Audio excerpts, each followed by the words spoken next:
देते तो राम जी नहीं कहलाते।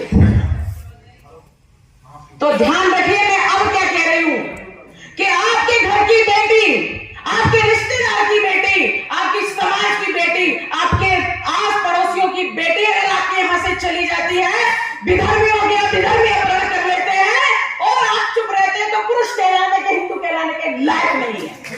कितने बड़े देशभक्त बने रहिए।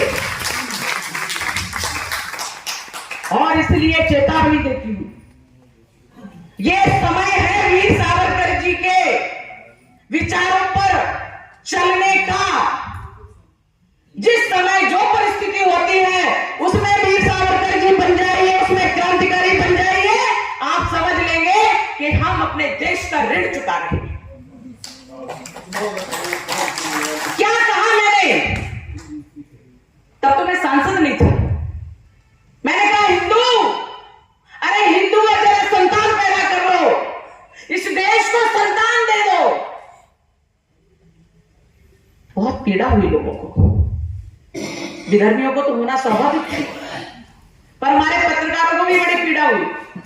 उन्होंने कहा कैसी बात करते हैं साध्वी जी, हमारे इतनी संख्या हो गई, जनसंख्या है उस समय लगभग 1 करोड़ 1 अरब 20 लाख 20 करोड़ संख्या थी, इतनी संख्या है, आप कैसी बात कर रही है? मैंने कहा मैं तो हिंदुओं से कह रही हूं।